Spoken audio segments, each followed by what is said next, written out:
আসসালামু আলাইকুম। স্বাগতম জানাই তানভীর একাডেমির নতুন আরেকটি ভিডিওতে। আজকের ভিডিওটিতে আমরা পাওয়ার পয়েন্টের সুপার 10টি টিপস দেখব। যেই 10টি টিপস অ্যান্ড ট্রিক্স অর্থাৎ যেই 10টি ব্যবহার আপনার পাওয়ার পয়েন্ট ব্যবহার করাকে আরও বেশি আকর্ষণীয় করে তুলবে। ওকে, তা বেশি কথা না বলে আমরা আমাদের ভিডিওটি শুরু করতে যাব। তা ভিডিও শুরু করতে যাওয়ার আগে আপনাদের কাছে রিকোয়েস্ট, আপনি যদি আমার চ্যানেলে নতুন হয়ে থাকেন please hit the subscribe button, আর যদি অলরেডি সাবস্ক্রাইব করে থাকেন আপনাকে অসংখ্য ধন্যবাদ। আমাদের 1 নম্বর যে ট্রিকটি সেটা হলো যে অনেক সময় আছে, যেমন আপনি একটি প্রেজেন্টেশন তৈরি করলেন, এখানে ধরেন আমার 3টি স্লাইড পেজ আছে, আমি 3টি এখানে ডিজাইন করেছি। ওকে, এখন এখানে আপনার যে প্রেজেন্টেশনটি আছে এখানে আরও কয়েকটি স্লাইড পেজ আপনার এখানে আনতে হবে, আরও কয়েকটি ডিজাইন এখানে আনতে হবে।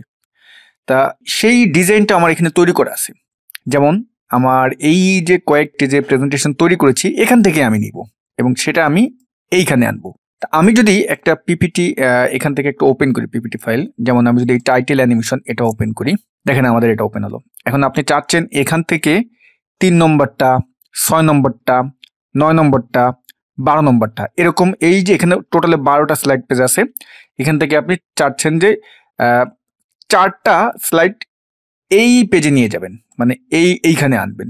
তা আমরা স্বাভাবিকভাবে যারা মোটামুটি জানি তারা কিভাবে আনি, তারা হয়তোবা এখানে গিয়ে একটা আমরা সিলেক্ট করি, কন্ট্রোল বাটন প্রেস করে আরেকটা সিলেক্ট করি, তারপর কন্ট্রোল বাটন প্রেস করে আরেকটা সিলেক্ট করি, একসঙ্গে ধরেন আমরা 3টা সিলেক্ট করে তারপর কি করি, কপি করে এনে এখানে পেস্ট করে দিই। এইখানে পেস্ট করে দিলে কিন্তু সেটা হলো কি, সেটা তো সিরিয়াল হয়ে গেল। বাট আপনি চাচ্ছেন যে 1-এর নিচে একটা আসবে, 2-এর নিচে একটা আসবে, 3-এর নিচে একটা আসবে, সেটা আমরা কিভাবে আনবো? এটা হলো আজকের ভিডিওর আমাদের ফার্স্ট যেই ব্যবহার সেটা। ভিউয়ার্স, এটা আপনার প্র্যাকটিক্যাল লাইফে খুবই দরকার হবে।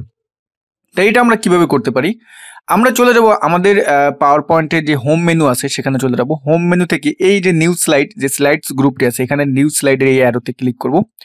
এখান থেকে আমরা এই যে রিউজ স্লাইডস এটাই ক্লিক করবেন। এটাই যখনই ক্লিক করব ডান পাশে আমাদের একটি ভিউ অর্থাৎ প্যান ওপেন হবে, সেখান থেকে আমরা ব্রাউজ করব, আমরা ব্রাউজে ক্লিক করব। এখন আপনি যে ফাইলটি তৈরি করে রেখেছেন, যেখান থেকে একটা স্লাইড নিতে চাচ্ছেন সেটা কোথায় আছে, ধরেন আমার এখানে আছে, মেবি এই যে এটা আমি ক্লিক করলাম। ক্লিক করলে দেখেন টোটালে আমার কয়টা স্লাইড ছিল, 12টা, কিন্তু এখানে কিন্তু আমার 12টা পুরো দেখাচ্ছে। কিন্তু এখন আপনি চাচ্ছেন যে 1 নম্বরের নিচে এখানে একটা রাখবেন, আমরা এই 1 নম্বরে ক্লিক করলাম, এখানে গিয়ে আমি চাচ্ছি যে এখানে এইটা দিব, আমার এই যে চলে আসলো। তারপরে চাচ্ছেন 4 নম্বরের নিচে আনবেন, 4 নম্বরের নিচে এই পাশে 12 নম্বরটা আনবেন, 12 নম্বর ক্লিক করলাম, চলে আসলো। তারপরে চাচ্ছেন 3 নম্বরের নিচে এইখানে 6 নম্বরটা আনবেন, এই যে 6 নম্বরে ক্লিক করেন, দেখেন 3 নম্বরটা চলে আসলো। কি দারুণ না? এই ব্যবহারটি আপনার পাওয়ার পয়েন্ট ব্যবহার করাকে আরো বেশি সুন্দর করে দেবে এবং খুব ইউজার ফ্রেন্ডলি ভাবে আপনি এটা ব্যবহার করতে পারেন, ইজিভাবে ব্যবহার করতে পারলেন। কেমন লাগলো? যদি ভালো লেগে থাকে এখন একটা লাইক দিয়ে দিবেন। ওকে, আমরা ইতিমধ্যে দেখে নিয়েছি আজকের ভিডিওর 1 নম্বর ব্যবহারটি। এখন দেখব আজকের ভিডিওর 2 নম্বর ব্যবহারটি। ভিউয়ার্স, অনেক সময় আছে যে আমরা কি করি, আমাদের এই 1 নম্বর যে স্লাইড পেজটি আছে এর উপরে আপনি একটা ব্ল্যাঙ্ক স্লাইড পেজ নেবেন। তা আমরা কি করি, আমরা এখানে 1 নম্বরটা ক্লিক করার পরে এখানে নিউ স্লাইডে ক্লিক করি, কিন্তু নিউ স্লাইডে ক্লিক করলে আমার এখানে যে স্লাইড পেজটা ওপেন হচ্ছে, স্লাইডটা ওপেন হচ্ছে, সেটা আমার নিচে হচ্ছে, বাট আপনি যাচ্ছেন উপরে। তা আমরা যেটা করি, এখানে হয়তো এই যে নিউ স্লাইডে ক্লিক করলাম, এটা আমার তৈরি হলো, তারপরে এটাকে ধরে আমরা এভাবে উপরে এনে দিই, তাই না? তা এটা কিন্তু সেই ধরনের কাজ হলো না, এটা আপনি এখানে 2-3টে ব্যবহার করলেন, তারপরে এইভাবে করলেন। বাট আপনি চাচ্ছেন উপরে আমি যেটা আনবো, উপরে আমি আনবো, উপরেই আমি 1 ক্লিক করবো, এখানে উপরে চলে আসবে। কিভাবে আনবেন? এই দেখেন, আমরা 1-এর উপরে মাউসের কার্সার দিয়ে যদি একটা ক্লিক দিই, একটা লাইন দেখতে পারতেছেন, কিন্তু দেখছেন? এখন যদি আপনি এই নিউ স্লাইডে ক্লিক করেন, আপনার উপরেই কিন্তু কি হলো, একটা নিউ স্লাইড আমার চলে আসলো। শুধু এখানে না, আপনি যদি যেখানে চান, এই 7-এর আমি 7-এ ক্লিক করলাম, নিউ স্লাইডে ক্লিক করলাম, আমার কিন্তু নিচে ওপেন হচ্ছে। বাট আপনি উপরে যদি তৈরি করতে চান, উপরের এখানে এই যে একটা ক্লিক করবেন 7-এর উপরে, এখন নিউ স্লাইডে ক্লিক করেন, কি হলো, আমাদের নিউ স্লাইড কিন্তু তৈরি হলো। আপনি এরকম 8-এর নিচে যদি তৈরি করতে চান, 8-এর নিচে এভাবে ক্লিক করলেন, এই যে একটা লাইন হলো, তারপর নিউ স্লাইডে ক্লিক করলেন, চলে আসলো। ওকে, তো ইতিমধ্যে দেখে নিলাম আজকের ভিডিওর 2 নম্বর ব্যবহারটি। এখন দেখব আজকের ভিডিওর 3য় নম্বর ব্যবহারটি। ভিউয়ার্স, আপনি যদি লক্ষ্য করেন, আমরা যখন এখানে যদি আমি এগুলো একটু ডিলিট করে দিই, ওকে আমরা ডিলিট করে দিলাম, এখন আমরা এখানে আমাদের যেই স্লাইডগুলো আমরা তৈরি করলাম, যে ডিজাইনগুলো তৈরি করলাম, সেই ডিজাইনগুলো কিন্তু এখানে বাম পাশে আমাদের দেখাচ্ছে, বাট আপনি চাচ্ছেন এটা বাম পাশে না, এটা ডান পাশে দেখাবে। এই যে ভিউটা, এটা ডান পাশে দেখাবে। এটা আপনি কিভাবে আনবেন? এই জন্য চলে যাবো উপরে রিবন বার থেকে আমরা ভিউ মেনুতে। ভিউ মেনুতে যাওয়ার পরে এই যে ভিউ ডিরেকশনের অ্যারোতে যখনই ক্লিক করবেন রাইট টু লেফট, এটা কিন্তু আমার এই যে কি হলো, আমার এই যে রাইট সাইডে দেখাচ্ছে। ওকে, তা অনেক সময় আছে অনেকে ভুলবশত এটা রাইট সাইডে চলে আসে, বাট রাইট সাইডে দেখার পরে অনেকে কাজ করতে খুব স্বাচ্ছন্দ্য বোধ ফিল করে না। সেক্ষেত্রে আপনি কিন্তু এই যে ভিউ ডিরেকশনের এই ভিউতে গিয়ে ভিউ ডিরেকশনের অ্যারোতে ক্লিক করে লেফট টু রাইট, এটা ক্লিক করে এটা লেফট সাইডে চলে আসবে। ওকে, আপনি যেই পাশে দেখতে চান সেই পাশে এটাকে রাখতে পারবেন। অলরেডি আমরা দেখে নিলাম আজকের ভিডিওর 3 নম্বর ব্যবহারটি। এখন দেখবো আজকের ভিডিওর 4 নম্বর ব্যবহারটি। ভিউয়ার্স, শেষ পর্যন্ত থাকুন, অনেক দারুণ কিছু শিখতে পারবেন এবং জানতে পারবেন, যেটা হয়তো আপনি জানতেন না, এরকম কিছু শিখতে পারবেন। ওকে, এখানে যদি একটা নিউ স্লাইড ওপেন করি, এই যে একের নিচে আমি একটা নিউ স্লাইড ওপেন করবো, নিউ স্লাইডে ক্লিক করলাম। এখন এখানে আপনি চাচ্ছেন যে এক্সেল এর কাজটা করবেন, সেম এক্সেল এর কাজটা এখানে করবেন। এবং কাজটা করবেন তো ভালো কথা, সেটা এক্সেলে গিয়ে করবেন না, এখানে বসেই করবেন। যেমন আমরা যদি এখানে ইনসার্ট মেনুতে যাই, ইনসার্ট মেনুতে যাওয়ার পরে টেবিলের এই অ্যারোতে ক্লিক করি, তারপর যদি এখান থেকে এক্সেল স্প্রেডশিট এটা ক্লিক করি, দেখেন আমাদের কিন্তু পুরো এক্সেলের ইন্টারফেস চলে আসলো। এবং এই যে এক্সেলের এই যে আমাদের যে স্ক্রিনটা এখানে দেখতে পারতেছেন, এটা কিন্তু আমাদের এক্সেলের যে ইটা, আমরা এটাকে একটু বড় করে নিলাম। এই যে অ্যান্টিকেটার গুলো আছে এগুলোতে অ্যারোতে এখান থেকে টেনে আমরা বড় করলাম। এখন এখানে আপনি যে যে কাজ করবেন, যা যা করবেন, আমরা এখানে যদি লিখি যে TAN তানভীর ধরেন আমি লিখলাম, লিখে এখন এখানে আমি টিটা একটু বড় করে দিই, বড় হাতের অক্ষর করে দিই। দেখেন উপরে কিন্তু আমাদের যেমন এক্সেলের ইন্টারফেসটা যেমন দেখায় তেমনই কিন্তু এখানে সব ইন্টারফেস। ওকে, আমরা এটাকে ধরেন এভাবে টানলাম, তারপর এটাকে আবার এইভাবে করলাম, এভাবে ধরেন আপনি একটা ডেটা তৈরি করলেন, করে এখন এটাকে আমরা যদি একটু ছোট করে দিই, ছোট করে দিয়ে ধরুন এইভাবে আমরা রাখলাম। রাখার পরে এখন এটাকে আমি যদি বাইরে ক্লিক করি, কি হলো দেখেন, আমাদের এক্সেলে যে কাজটা করলাম সেটা কিন্তু আমার এই পিপিটির এখানে কিন্তু চলে আসলো। আবার যদি এটাকে আপনি এডিট করতে চান বা এখানে আপনার কোনো কিছু করা লাগবে, এখানে এখানে আপনি ডাবল ক্লিক করবেন। ডাবল ক্লিক করলে দেখবেন যে এক্সেলের ইন্টারফেসটা আবার আপনার এখানে চলে আসবে। তার মানে হলো পাওয়ার পয়েন্টে বসেই কিন্তু আপনি এক্সেলের কাজটা করতে পারবেন। মানে একটা দারুণ বিষয় কিন্তু। ওকে, মানে আপনার আর এক্সেলে গিয়ে কাজটা করা লাগবে না, সেম কাজটা আপনি এখানে বসেই করতে পারবেন, পাওয়ার পয়েন্টে বসেই। তা ইতিমধ্যে আমরা দেখে নিলাম আজকের ভিডিওর 4 নম্বর ব্যবহারটি। এখন দেখবো আজকের ভিডিওর 5 নম্বর ব্যবহারটি। তো ভিউয়ার্স, 5 নম্বর যে ব্যবহারটি আমরা দেখবো সেটা হলো যে আমরা পাওয়ার পয়েন্টে কিভাবে আমাদের পেজ নাম্বার শো করাবো। এটা আমরা অনেকেই হয়তো বা জানি না। আমরা যদি আমাদের রিবন বার থেকে ইনসার্ট মেনুতে যাই, ইনসার্ট মেনু থেকে ডান পাশে দেখবেন যে টেক্সট নামে একটা গ্রুপ আছে। এখন এই টেক্সট নামে গ্রুপ থেকে কিন্তু দেখবেন যে স্লাইড নাম্বার, এই যে স্লাইড নাম্বারে যদি আপনি এখন ক্লিক করেন, স্লাইড নাম্বারটা এখানে কত নম্বর স্লাইড ভাবে আপনি শো করাতে চান, এই যে স্লাইড নাম্বার, এই যে চেক বক্সটি আছে এখানে একটা টিক মেরে দেন।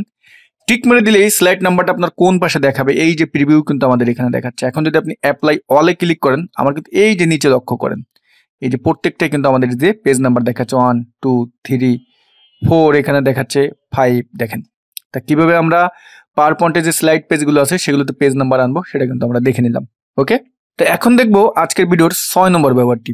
6 নম্বর ব্যবহারটি হলো ভিউয়ার্স, আমরা এক্সেলে ধরেন একটা কাজ করলাম, এই যে যেমন আমি এক্সেল প্রোগ্রামটা ওপেন করলাম এবং এখানে একটা আমি চার্ট তৈরি করেছি। এইখানে আমার যে ডেটা আছে ডেটার অনুপাতে আমি একটা চার্ট তৈরি করেছি।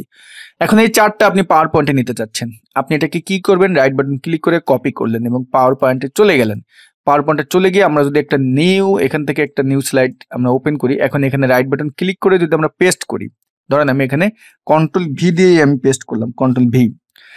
এখন এখানে কিন্তু আমার এই যে আমাদের চার্টটা, এই চার্টটা কিন্তু ওপেন হলো এবং এই চার্টটা কিন্তু কি হয়েছে, যদি আমি এখন এক্সেলে গিয়ে এখানে যদি যে ডেটাটা আছে এখানে কিছু পরিবর্তন করি, যেমন এখানে 725-এর জায়গায় যদি আমি 800 করে দিই, তারপর আমরা যদি একটু আগে পাওয়ার পয়েন্টে দেখে আসি যে এখানে কি অবস্থা। এখানে যে তানভীর আছে, তানভীরটা আমার এটা কত আছে, এখানে 527 আছে, 527 আর আছে কত 725, ঠিক আছে, 2 মাসের যেহেতু ডাটা এখানে। এখন আমরা এক্সেলে গিয়ে যদি এটাকে তানভীর করে দিই 800 আর 527 যদি করে দিই 1010 করে দিলাম। ওকে, এখন যদি আমরা পিপিটিতে যাই, দেখেন কি হলো, এখানে কিন্তু অটো এটা কিন্তু আপনার ডাইনামিক হয়ে গেল এবং ওইখানে আমি চেঞ্জ করতেছি, এখানে কিন্তু আমার পরিবর্তন হবে। ঠিক আছে, এক্ষেত্রে অবশ্যই এই যে এক্সেল ফাইলটি আছে সেটা কিন্তু আপনার সেভ থাকা লাগবে, না হলে কিন্তু আপনার পিপিটিতে এটা কিন্তু ডাইনামিক অর্থাৎ অটো হবে না। এই কাজটা কিন্তু আপনি খুব সুন্দরভাবে পাওয়ার পয়েন্টে করতে পারবেন। এক্সেলের কোনো ডেটা এখানে কপি করে এনে পেস্ট করে কিন্তু সেটা করতে পারবেন। ওকে, তা ইতিমধ্যে দেখে নিলাম আজকের ভিডিওর আমরা 6 নম্বর ব্যবহারটি। এখন দেখবো আজকের ভিডিওর 7 নম্বর ব্যবহারটি। 7 নম্বর ব্যবহারটি হলো, আমরা অনেক সময় আছি পাওয়ার পয়েন্টে অনেক কন্টেন্ট আমরা লিখি। যেমন এখানে আমি যদি একটা নিউ স্লাইড ওপেন করি, ধরেন ওখানে নিউ স্লাইডে ক্লিক করলাম। এখন এখানে একটা যদি টেক্সট বক্স নিই, এখানে টেক্সট বক্স নিলাম এবং এইখানটাতে যদি আমরা কিছু র্যান্ডম, আমি এখান থেকে এটাকে ডিলিট করে দিই, আমি ছোট্ট করে এটাকে রাখলাম। এইটা যেটা আছে এটা একটা টেক্সট বক্স ক্রিয়েট করলেন এবং এটাকে কি করলেন, ইংলিশ করলেন, অথবা এখানে বাংলা আছে, পাশাপাশি আপনি প্রেজেন্টেশনে আপনি দেখাতে চাচ্ছেন বাংলার পাশাপাশি আপনি ইংলিশ দেখাবেন। তা এটা আমরা কিভাবে করি, স্বাভাবিকভাবে আমরা যারা ইংলিশ বা বাংলা পারি বা যারা ইংলিশ থেকে বাংলা বা বাংলা থেকে ইংলিশ ট্রান্সলেট করতে পারি না, তারা কি করে, এটা রাইট বাটন ক্লিক করে হয়তো বা গুগল ট্রান্সলেট বা ট্রান্সলেট যে অপশনগুলো আছে সেখানে গিয়ে এটা ট্রান্সলেট করে নিয়ে আসি। বাট আপনারা কষ্ট করে অত দূর যাওয়া লাগবে না, আপনি পাওয়ার পয়েন্টেই সেটা পেয়ে যাবেন। যেমন আমরা যদি এখান থেকে রিভিউতে যাই, উপরে রিভিউ মেনুতে যাই, যাওয়ার পরে এখন এইখানে যে কন্টেন্টটা আছে যেটা ইংলিশ আছে এটাকে আপনি বাংলায় ট্রান্সলেট করতে চাচ্ছেন, এটা পুরো সিলেকশন করলেন। করার পরে এখানে দেখেন এই যে রিভিউতে যাওয়ার পরে এই যে ল্যাঙ্গুয়েজ আছে, ল্যাঙ্গুয়েজের এখানে আপনি এই যে ট্রান্সলেটে যখনই ক্লিক করবেন ডান পাশে দেখবেন একটা প্যান ওপেন হবে। দেখেন যখনই আমি এখান থেকে সিলেক্ট করে ট্রান্সলেটে ক্লিক করলাম, আমাদের কিন্তু এইখানে এই যে ইংলিশ, এখানে কিন্তু ইংলিশ আছে, ও অটোমেটিক ইংলিশ নিয়ে নিয়েছে। আর নিচে কি চান আপনি, বাংলা চান, বা বাংলা যদি না আসে এই বাংলার এই ড্রপ অ্যারোতে ক্লিক করে এখান থেকে কিন্তু বাংলা আপনার সিলেকশন করে নিতে হবে। শুধু বাংলা না, আপনি যে ভাষায় চান সেই ভাষায় কিন্তু এখান থেকে ট্রান্সলেট করতে পারবেন, অনেক ভাষা এখানে আছে। এখন দেখেন এখানে যে কন্টেন্টটা আছে সেই কন্টেন্টটার বাংলা কি এটা কিন্তু এখানে দিয়ে দিয়েছে।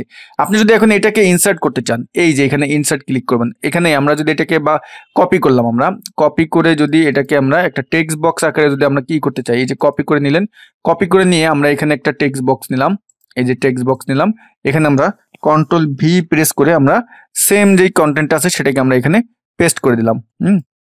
অবশ্যই টেক্সট বক্সটা দেখেন এখানে আমাদের চলে আসলো। এখন আপনি যদি প্রেজেন্টেশন দিতে যান যে আপনার এইটার ইংলিশ হলো, এই যে ইংলিশটা আছে এটার বাংলা এইখানে, সুন্দরভাবে কিন্তু আপনি এখানে বসেই সেম কাজটা করে ফেলতে পারলেন। কষ্ট করে কিন্তু আর আপনার এটা ট্রান্সলেট করার জন্য অন্য কারো হেল্প নেওয়া লাগলো না, বা এখান থেকে অন্য কোথাও গিয়ে আপনার নিয়ে আসা লাগলো না, এইখানে বসে পাওয়ার পয়েন্টে বসে আপনি সেম কাজটা করে ফেললেন। ওকে, ইতিমধ্যে দেখে নিলাম আজকের ভিডিওর 7 নম্বর ব্যবহারটি। এখন দেখবো আজকের ভিডিওর 8 নম্বর ব্যবহারটি। আজকের ভিডিওর 8 নম্বর ব্যবহারটি হলো, আমরা অনেকেই আছি যে এই যে আপনি এখন একটা নিউ স্লাইড নিলেন, এখানে নিউ স্লাইড নেওয়ার পরে একটা লোকেশন থেকে বা আপনার ডিভাইসের যে কোনো একটা লোকেশন থেকে বা যে কোনো ইন্টারনেট থেকে বা যে কোনো ওয়েবসাইট থেকে একটা স্ক্রিনশট আপনার নিয়ে আসা লাগবে। এখন সেইখানে আপনি কিভাবে আনবেন, উদাহরণস্বরূপ আমি এখানে যে আমাদের গুগল ক্রোম ব্রাউজারটি ওপেন আছে, আমি গুগল ক্রোমের এই যে ইন্টারফেসটা এটা আমি প্রেজেন্টেশনে বোঝাতে চাচ্ছি। এখন এইটা আমার স্ক্রিনশট নিতে হবে, বা এই যে ছবিটা আছে এটার আমার ছবিটা নিতে হবে। সেক্ষেত্রে আমরা কি করি, হয়তো বা স্ক্রিনশট নিয়ে তারপর এখানে গিয়ে ইনসার্টে গিয়ে পিকচারে গিয়ে দিস ডিভাইস থেকে আনি। বাট না, কষ্ট করে আর আপনার তেমন করে আনা লাগবে না। আপনি এখানে উপর থেকে ইনসার্ট মেনুতে যাবেন, তারপরে যে স্ক্রিনশট আছে এই স্ক্রিনশটের এই অ্যারোতে ক্লিক করবেন, এখান থেকে যে স্ক্রিন ক্লিপিং এখানে ক্লিক করবেন।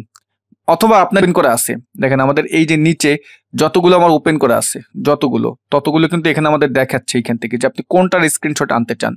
এই ফাইল থেকে যে অ্যাভেলেবেল উইন্ডোজ, যে উইন্ডোগুলো ওপেন করা আছে এইখান থেকে আপনি নিতে পারবেন। অথবা আপনি স্ক্রিন শট নিয়ে যদি আনতে চান, এই যে স্ক্রিন ক্লিপিং, আমি যখন এটা ক্লিক করলাম আমাদের কি হচ্ছে, আমাদের এটা কিন্তু স্ক্রিনশটের মতো একটা হয়ে গেল। এখন আপনি যেখান থেকে আনতে চান, আমরা এখন কোথা থেকে আনতে চাই, আমরা এটা ধরেন মিনিমাইজ করলাম, এটা মিনিমাইজ করলাম, আমরা আনতে চাচ্ছি গুগল ক্রোমের এখান থেকে, ঠিক আছে। এখন আমরা যেটা করব, পিপিটিটা আমরা ওপেন করি, আমরা এখান থেকে আবার এই যে স্ক্রিনে এটা ক্লিক করলাম, স্ক্রিন ক্লিপিং এ ক্লিক করলাম, ঠিক আছে। যেটা আপনি আনতে চান সেটা অবশ্যই ওপেন করে রাখবেন, বাকিগুলো আপনি মিনিমাইজ করে রাখবেন। এখন আমরা এটাকে যদি এইভাবে ক্লিক করে ধরুন এইভাবে নিলাম, নিয়ে আমার এটা স্ক্রিনশট সহ কিন্তু এখানে চলে আসলো এবং ইমেজ আকারে চলে আসলো। এখন এটাকে সুন্দরভাবে আপনি এখানে ডিজাইন করে এটাকে প্রেজেন্টেশন দিতে পারবেন। কষ্ট করে কিন্তু আপনাদের স্ক্রিনশটের জন্য আলাদাভাবে এটা ক্লোজ করে গিয়ে আনা লাগলো না, এখানে বসে কিন্তু আপনি করে ফেলতে পারলেন। ওকে, তা ইতিমধ্যে দেখে নিলাম আজকের ভিডিওর 8 নম্বর ব্যবহারটি। এখন দেখবো আজকের ভিডিওর 9 নম্বর যেই ট্রিক সেইটি। তো 9 নম্বর ব্যবহারটি হলো, আমরা অনেক সময় আছি যে আমাদের এখানের যেই স্লাইডগুলো ওপেন করা আছে এটার আপনি চাচ্ছেন যে এটা যে ব্যাকগ্রাউন্ড যে কালারটি সেটা চেঞ্জ করবেন, নির্দিষ্ট কোনো স্লাইড পেজের ব্যাকগ্রাউন্ড কালার চেঞ্জ করবেন। এক্ষেত্রে আমরা যে ভুলটি করি, আমরা এখান থেকে যদি কালার চেঞ্জ করতে চাই আমরা ডিজাইনে যাই, ডিজাইনে গিয়ে এখান থেকে যে কালারটি দিই, ধরুন এই কালারটি দিলাম। এখন এই ক্ষেত্রে হলো কি আমাদের প্রত্যেকটার কালার কিন্তু চেঞ্জ হয়ে গেল, বাট না আপনি চাচ্ছেন আলাদা আলাদা চেঞ্জ করতে। যেমন এটার একটা কালার দিবেন, এটার একটা কালার দিবেন, এরকম আলাদা আলাদা। সেক্ষেত্রে কিভাবে করবেন, আমরা যেটা কালার চেঞ্জ করতে চাচ্ছেন সেটা আগে সিলেক্ট করবেন, ডিজাইনে যাবেন, এখান থেকে দেখবেন ফরম্যাট ব্যাকগ্রাউন্ড, এই ফরম্যাট ব্যাকগ্রাউন্ডে ক্লিক করবেন ডান পাশের এখানে। তারপরে এখান থেকে যে সলিড কালার আছে বা যে কালার দিতে চান আপনি একটা কালার এখান থেকে পছন্দ করে দিয়ে দিতে পারবেন। আমি যে ব্ল্যাক দিলাম, বা আপনি যদি এখানে কোনো অন্য কালার দিতে চান আমি এই কালার দিলাম, এরকম কালার দিয়ে কিন্তু আপনি এটা চেঞ্জ করতে পারবেন। এবং আমি এটা যে কালারটি দিলাম আমার নিচের কোনো জায়গায় কিন্তু পরিবর্তন হবে না, আমি আলাদা আলাদা এক একটা সিলেক্ট করবেন।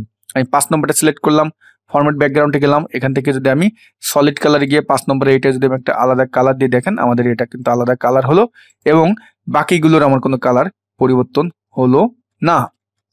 ওকে, এখন দেখবো আজকের ভিডিওর সর্বশেষ ব্যবহারটি, এবং এই ব্যবহারটি আমাদের প্রত্যেকেরই অনেক অনেক উপকারে আসবে। যেমন আপনারা লক্ষ্য করেছেন কিনা জানি না, এখানে দেখেন আমার প্রত্যেকটা স্লাইড আছে এবং উপরে এই যে আমার লোগোটি আছে, এই যে লোগোটি দেখেন ডান পাশে যে উপরে এই লোগোটি কিন্তু আমার প্রত্যেকটা স্লাইডে আছে, এবং এটা কিন্তু ফ্রিজ হয়ে আছে, মানে মুভ টু মানে লক হয়ে আছে, নড়তেছে না কিন্তু। তো এই লোগো আপনি এখানে কিভাবে বসাবেন, দেখেন প্রত্যেকটাই কিন্তু আমার অটোমেটিক আছে, প্রত্যেকটাই।